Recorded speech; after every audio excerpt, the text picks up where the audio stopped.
Simon Rago, Sarah Fader. The CBT Workbook for Mental Health.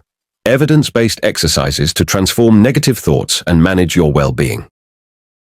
Have you ever felt trapped by your own negative thoughts and emotions, wishing there was a way to break free? Cognitive behavioral therapy, or CBT, may hold the key. Cognitive behavioral therapy is a versatile tool to transform your thought patterns and improve your well-being. It's a leading treatment for mental health issues such as anxiety and depression, but can also help with things like building self-esteem and self-acceptance, strengthening relationships, diffusing stress, controlling cravings and impulses, and more. In this blink, you'll see how CBT can help you to understand the complex interplay between your thoughts, feelings, and actions, and harness that knowledge to improve your mood and quality of life.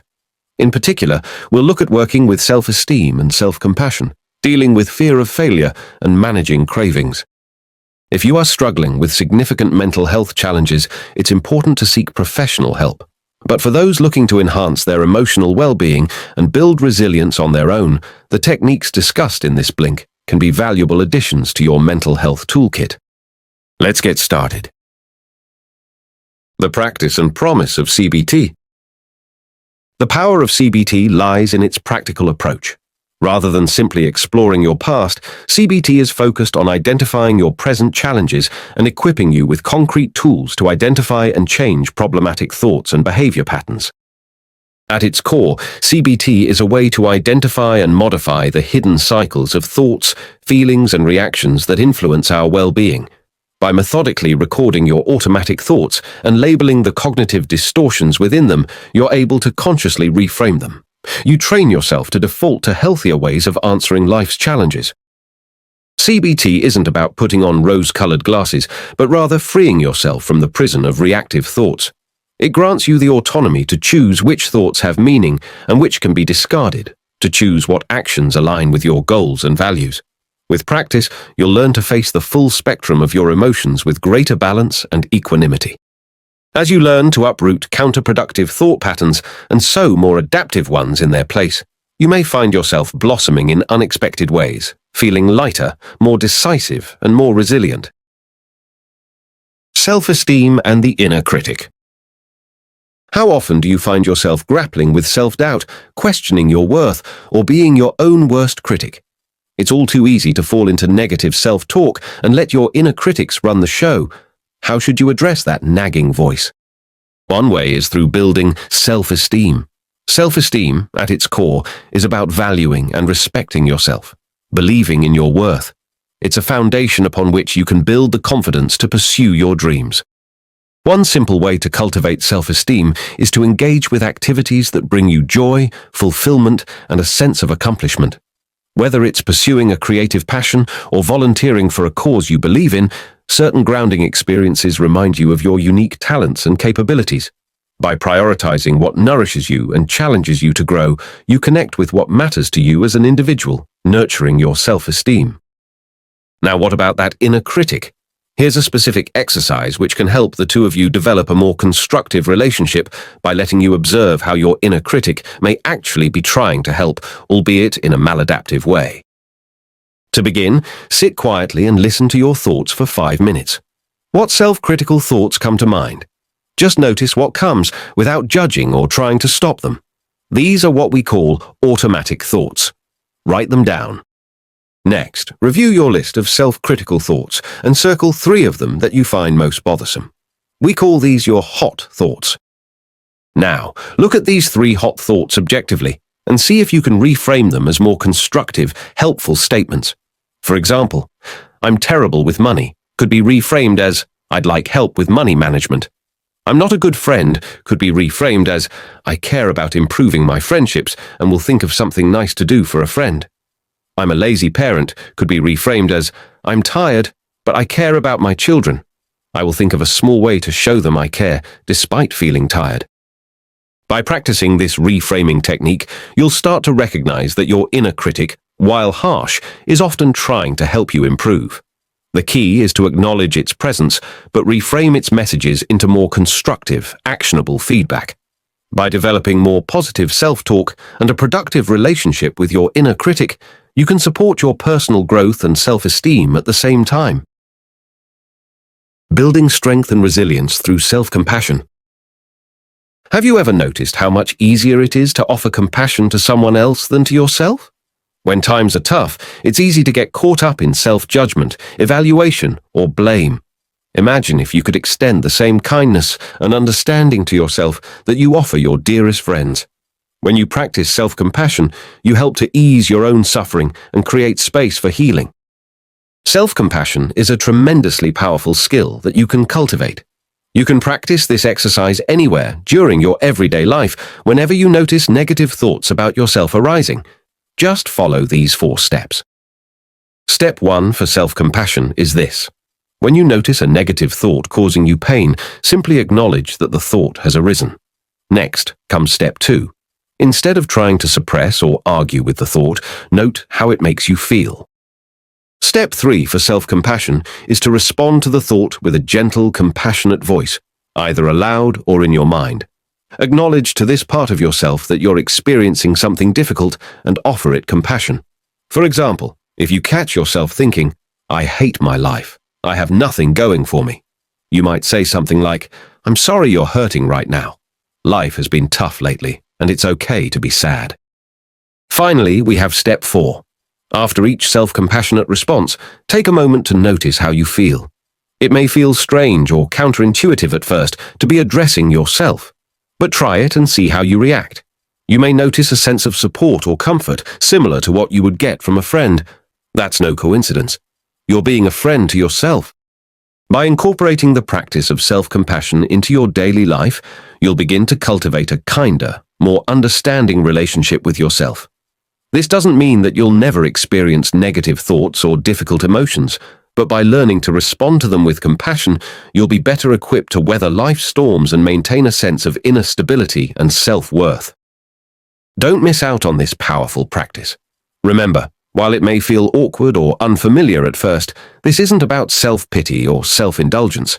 It's about treating yourself with the same love, respect, and understanding that you would offer to anyone you care about. Working through anxiety. Your heart races, your palms sweat, and it feels like you're looking through a tunnel. Anxiety is a pervasive emotion that affects everyone at one time or another. But for some, anxiety can become a chronic and debilitating condition, an anxiety disorder. There are several types of anxiety disorder. Generalized anxiety disorder is characterized by persistent and excessive worry about various aspects of life, leading to restlessness, irritability, and difficulty concentrating. Panic disorder is marked by sudden and intense episodes of fear, accompanied by physical symptoms such as chest pain, heart palpitations, and shortness of breath. Social anxiety disorder, on the other hand, is an intense fear of social situations, stemming from the worry of being judged or humiliated by others. Cognitive behavioral therapy has emerged as one of the most effective known treatments for all types of anxiety, helping people to recognize and challenge distorted thought patterns, gradually facing their fears and reclaiming control over their lives. While we can't address every dimension of anxiety in this blink, let's look at one aspect that resonates with many people: the fear of failure. When anxiety is entangled with a deep-seated fear of failure, it can create a paralyzing loop of negative thoughts and avoidance behaviors. Here's an exercise to help get you unstuck. First, pick a task or project where you think fear of failure may be a factor. Set aside 15 minutes in a quiet place where you can reflect on this uninterrupted. Second, on a piece of paper or in a journal, write down your most catastrophic fears in this area. What are the worst things that could happen if you fail? Don't hold back. Let your imagination run wild. Acknowledge any sensations of anxiety or dread that arise. Once you've exhausted your list of fears, let's change tack. What excites you about this project? Start listing all of the good things that could happen if you make an attempt with this task. Next, ask yourself, how could you move this project forward? List 3 actions that you could take. Is there anyone you could ask to help you with this? Finally, come back to the scenarios that you fear.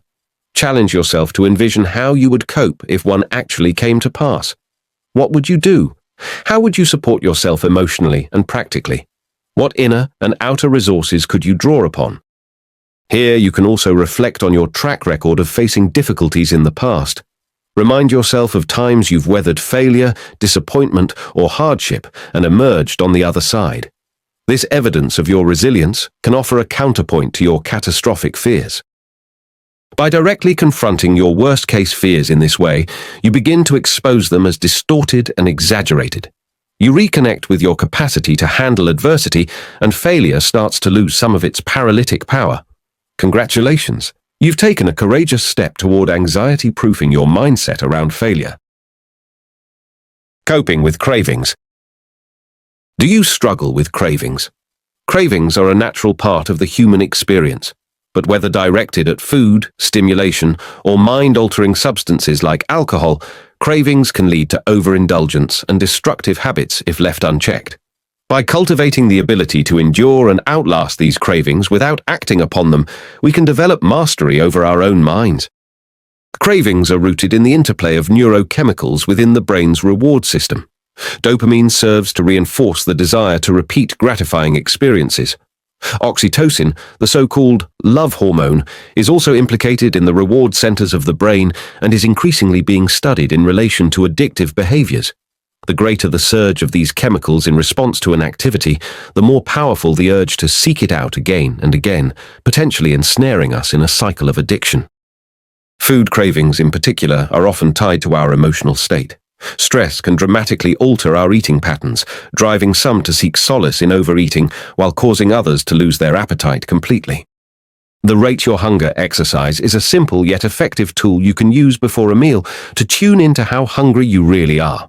First, take a moment to assess your hunger level on a scale from 0 to 10, with 0 being not hungry at all and 10 being ravenous. Once you've rated your initial hunger, proceed to eat your meal, but pause halfway through to reassess and record your hunger level. After finishing your meal, take a final reading of your hunger scale. Sounds simple. It is. But by repeating this consistently, you'll develop a deeper awareness of your body's genuine hunger cues, learning to distinguish between actual physical hunger and emotional or environmental triggers that you associate with eating.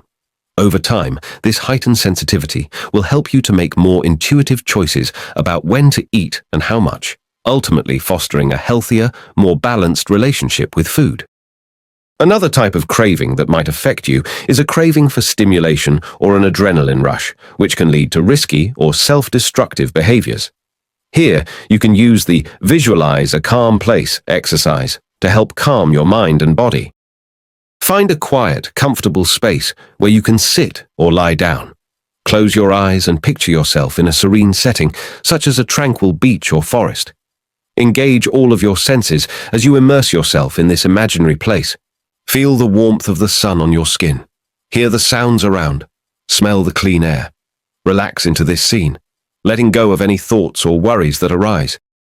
Notice how your body and mind begin to settle and your craving for stimulation gradually dissipates.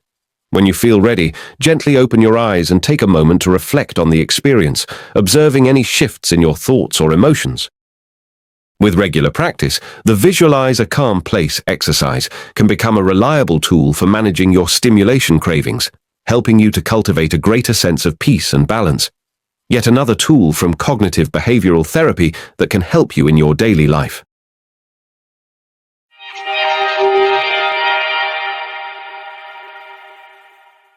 In this, Blink 2, the CBT Workbook for Mental Health by Simon Rago and Sarah Fader, we've learned that cognitive behavioral therapy, or CBT, can help address a wide range of mental health challenges and personal growth goals.